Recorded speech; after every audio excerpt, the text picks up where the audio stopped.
सुमन ज्यादा पढ़ी लिखी नहीं थी, पर वैसे वो बहुत होशियार थी। धामपुर शहर में उसकी ससुराल थी। आजकल वो अपने बेटे पारस के साथ मायके रहने आई हुई थी। पारस, इतना दौड़ा दिया, थक गई हो बेटा, अब तंग मत करो, चलो ये एक निवाला और खाओ। सुमन बिटिया, तू जितना बोलेगी खाने के लिए ये उतना ही तुझे तंग करेगा। अपना भी तो ध्यान रखना है, 7वां महीना चल रहा है, ऐसे भागा दौड़ी ठीक नहीं। क्या करूं माँ, खाने के लिए इसके आगे पीछे ना भागूं तो ये पूरा दिन कुछ ना खाए। रुको माँ, शायद मेरा फोन बज रहा है। हेलो माँ जी, सब ठीक तो है? आप रो क्यों रही हो? क्या नितिन का एक्सीडेंट हो गया? कौन से अस्पताल में है वो? मैं पहुंच रही हूँ। सुमन के पति नितिन का रोड एक्सीडेंट हो जाता है। सुमन अस्पताल पहुंचती है। सुमन बहू, डॉक्टर ने कहा है कि नितिन के पैरों में गहरे जख्म आए हैं। डॉक्टर, कुछ तो इलाज होगा। देखिए, अभी कुछ नहीं कहा जा सकता, इनके घुटनों के हिस्से में ज्यादा दबाव पड़ा है। माँ, मैं और मीना जरा घर जा रहे हैं, बंटी घर पर अकेला है। सुनो जी, ये तुम्हारा भाई तो अपाहिज हो गया है। अब हमारी छाती पर क्या ये सारी जिंदगी बैठकर मूंग दलेंगे? ऊपर से उसके 2 बच्चे, एक साथ में है और एक पैदा होने वाला है। अब तुम मेहनत करोगे और वो मुफ्त की रोटियां तोड़ेंगे। अरे मीना, तुम देखती जाओ, इन्हें घर तो आने दो। मैंने सारा किस्सा ही खत्म कर देना है। तुम मुझे इतना बेवकूफ मत समझो, मैंने सब सोच लिया है कि मुझे करना क्या है। हाँ। सुमन और उसकी सास नितिन को घर लेकर आते हैं। अगले दिन, माँ, मुझे नहीं लगता कि अब नितिन कोई काम कर पाएगा या कभी चल पाएगा।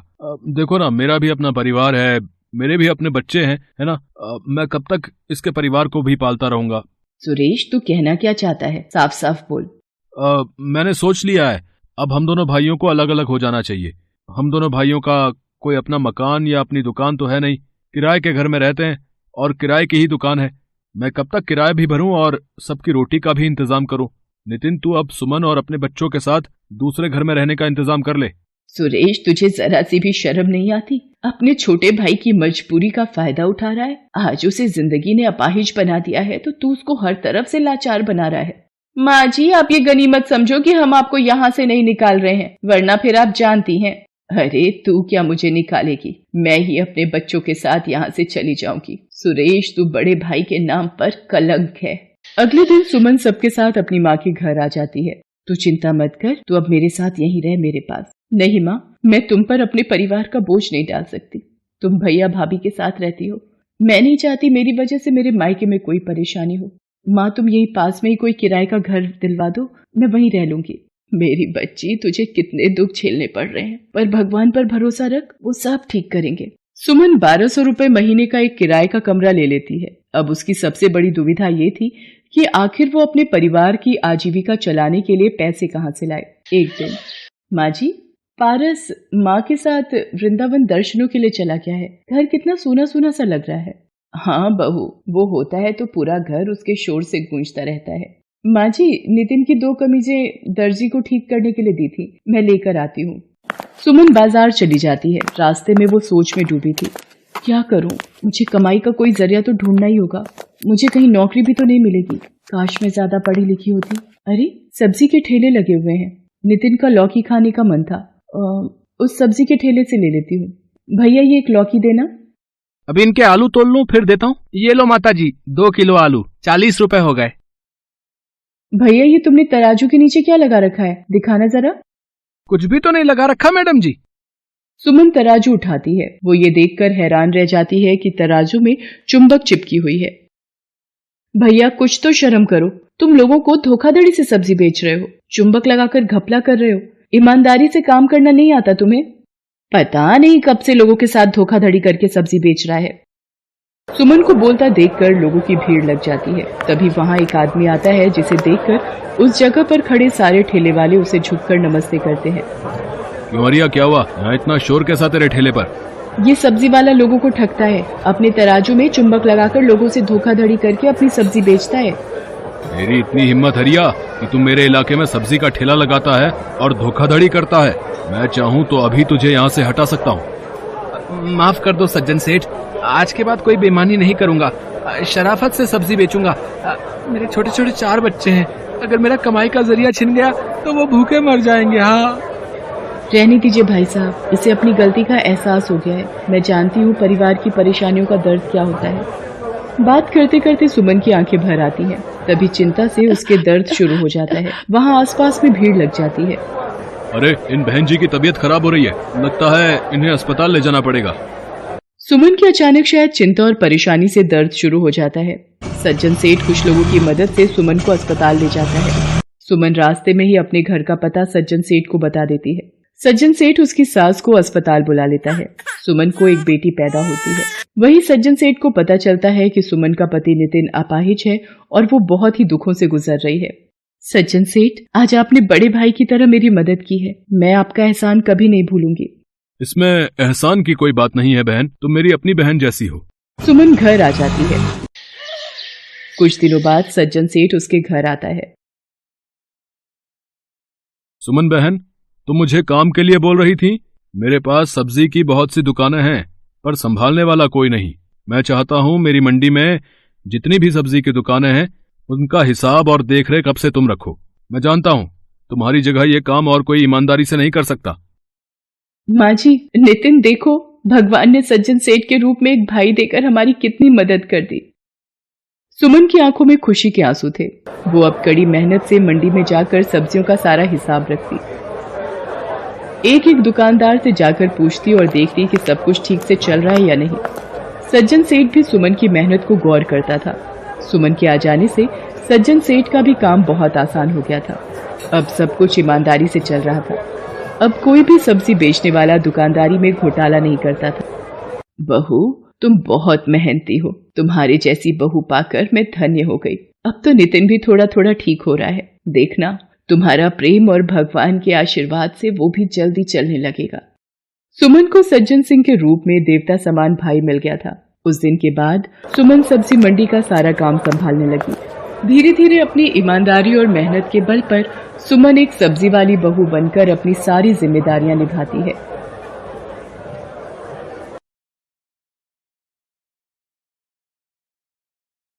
सुशीला सीतापुर गांव में अपने बेटे अंकित के साथ रहती थी। सुशीला के पति का देहांत हो चुका था। सुशीला एक दाई का काम करती थी। गांव में गरीब घरों की बहू बेटियां जो डिलीवरी के लिए हॉस्पिटल नहीं जा पाते थे, उनके घर में ही सुशीला की मदद से बच्चे की डिलीवरी हो जाती थी। सुशीला बहुत ही समझदार दाई थी। गांव की औरतें उस पर बहुत विश्वास करती थी। एक दिन, अरे सुशीला दाई, जल्दी चलो सुमित्रा के घर। रुको, मैं अपना थैला उठा लूं। अरे रामू भैया, अंकित स्कूल से आएगा तो उसे बोल दोगे जरा, मैं सुमित्रा के घर जा रही हूँ, रोटी चटनी बनाकर रखी है, आएगा तो खा लेगा। ठीक है सुशीला बहन, बोल दूंगा। सुशीला पड़ोस के रामू को बोलकर सुमित्रा के घर चली गई। कुछ देर बाद बेटी की माँ सुमित्रा सुशीला से बोली, सुशीला दाई, तुम पर गांव की हर औरत आंख बंद करके विश्वास कर सकती है। तुम्हारे हाथ में तो शफा है सुशीला दाई, ये लो तुम्हारे 100 रुपए। सब भगवान की मेहर है सुमित्रा बहन, मैं तो बस उसका नाम लेकर ही जच्चा को हाथ लगाती हूँ। गांव के गरीब घर कभी 50 कभी 100 रुपए सुशीला को अपनी मर्जी से पकड़ा देते थे। सुशीला उसमें ही खुश हो जाती थी। उसने कभी भी अपनी गरीबी को अपनी कमजोरी नहीं समझा। अरे अंकित बेटा, तू आ गया स्कूल से, चटनी रोटी खा ली थी बेटा? हाँ माँ, मैंने खा लिया। माँ ये लो पानी पी लो, आप भी तो काम से थक कर आई हो। मैंने आपके लिए एक रोटी बचा दी, मुझे एक रोटी की ही भूख थी। मेरा लाल, मेरा बच्चा, तू मेरा कितना ख्याल रखता है। सुशीला और अंकित दोनों माँ बेटे अपनी छोटी सी दुनिया में खुश थे। धीरे धीरे वक्त ने करवट ली। अब अंकित बड़ा हो चुका था। गांव में ही रहकर अंकित ने शहर के प्राइवेट कॉलेज से अच्छे नंबर से ग्रेजुएशन की डिग्री प्राप्त की थी। सुशीला अब उम्र के साथ बूढ़ी हो चली थी, आंखें भी कमजोर हो गई थी। इसलिए अब सुशीला ने कुछ साल पहले दाई का काम छोड़ दिया था। सुशीला ने गांव छोड़ दिया था। अब वो और अंकित शहर में किराए के मकान में रहते थे। अंकित बेटा, ये ले, तेरे लिए भिंडी की सब्जी और रोटी बना दी है, ये तेरा खाने का डिब्बा। माँ, तुम मेरा कितना ख्याल रखती हो, अपनी सेहत का भी ध्यान रखा करो। अंकित एक ऑफिस में 20,000 रुपए माह की नौकरी करता था, जिसमें से 8,000 घर का किराया और बिजली पानी अलग। बाकी जो थोड़े पैसे बचते वो घर के खर्च में लग जाते।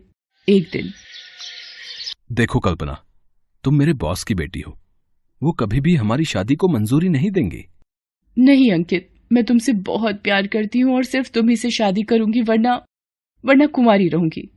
कल्पना, मैं एक गरीब परिवार में पला बड़ा हूँ, जिंदगी के ऐशो आराम मैं तुम्हें नहीं दे पाऊंगा। मुझे कुछ नहीं सुनना अंकित, मैं बस तुमसे ही शादी करूंगी।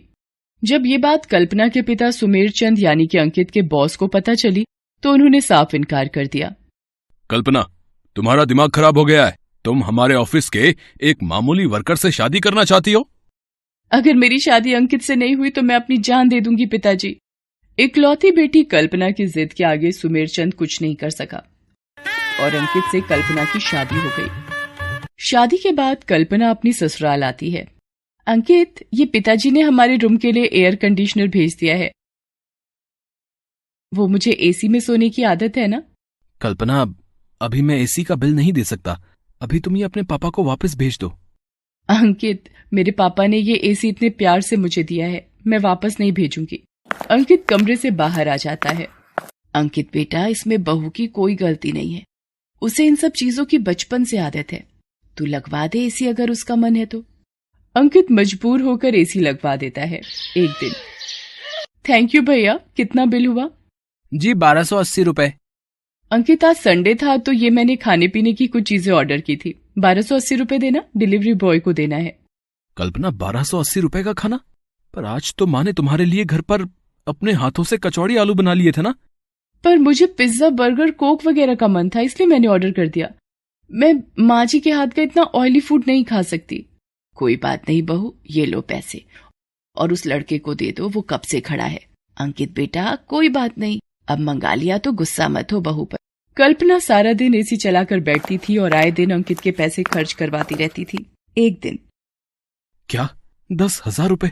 इतना बिजली का बिल? कल्पना, मैंने तुम्हें बोला था ना, सारा दिन एसी मत चलाकर बैठना। अब मैं कहाँ से बिल भरूंगा? अरे तुम चिंता क्यों कर रहे हो? मैं अभी पापा को फोन मिलाऊंगी, वो जितने मांगू उतने पैसे भेज देंगे। खबरदार अगर उन्हें एक भी फोन किया। मैंने तुम्हें पहले ही कहा था, मैं तुम्हारी फरमाइशें पूरी नहीं कर पाऊंगा। अंकित, ये क्या तरीका है बहू से बात करने का? कल्पना बेटा, हमारा सुमेर चंद जी से यूं पैसे मांगना अच्छी बात नहीं। अब तुम हमारी जिम्मेदारी हो। कल्पना गुस्से में अपने कमरे में चली जाती है। कुछ दिन बाद, क्या हुआ कल्पना, तबीयत तो ठीक है ना बहू? नहीं, थोड़ा जी घबरा रहा है। डॉक्टर का अपॉइंटमेंट लिया है, वहीं जा रही हूँ। ला, जरा मैं तेरी नब्ज देखूं, सब ठीक तो है, कोई और बात ना हो। माँ जी, ये नब्ज वगैरह देखना आप जैसे पुराने लोगों का ही काम है। मैं डॉक्टर के पास जा रही हूँ। अंकित, मुझे 2000 रुपए दो जरा। सुशीला अंकित को इशारे से चुप करा देती है। अंकित कल्पना को 2000 रुपए दे देता है। कल्पना को पता चलता है कि वो माँ बनने वाली है। ये सुनकर सुशीला और अंकित भी बहुत खुश होते हैं। कल्पना अपने पिता सुमेर चंद से मिलने अपने मायके जाती है। कल्पना बेटी, अंकित बहुत ही मेहनती लड़का है। उसने मेरे आधे शेयर लेने से भी मना कर दिया। वो खुद कमाकर तुम्हें सारी खुशियां देना चाहता है। तुम्हारी सास भी बहुत नेक दिल है। अब तू माँ बनने वाली है, इसलिए खुश रहा कर। सुशीला हाथ खींचा होने पर भी कल्पना को खाने पीने की कोई कमी नहीं रखती थी। अपने बजट से बाहर अंकित भी पैसे खर्च कर देता था, पर कल्पना फिर भी खुश नहीं होती थी। जुलाई अगस्त का मॉनसून तेजी पर था।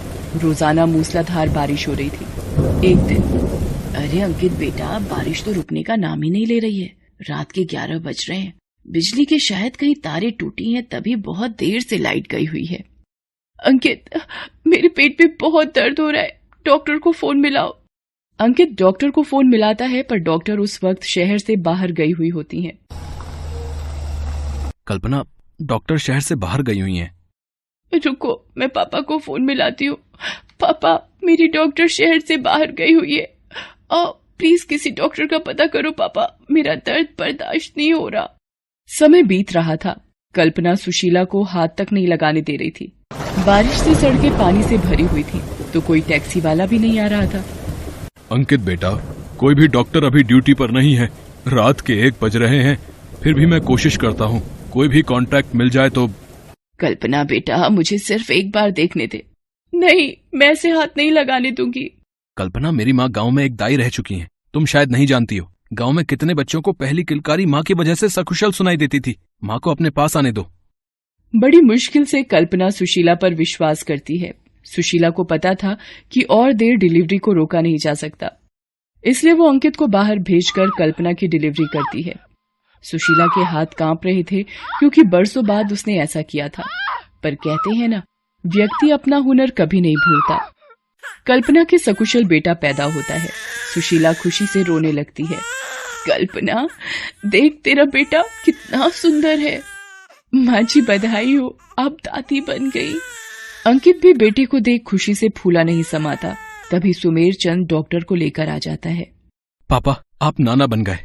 सुशीला आंटी, आपने मुझे पहचाना? मैं वो कांता देवी की बड़ी बेटी मुस्कान। आपने ही मेरे भाई के वक्त माँ की डिलीवरी की थी जब हम गांव में थे। हाँ बेटी, मुझे याद है।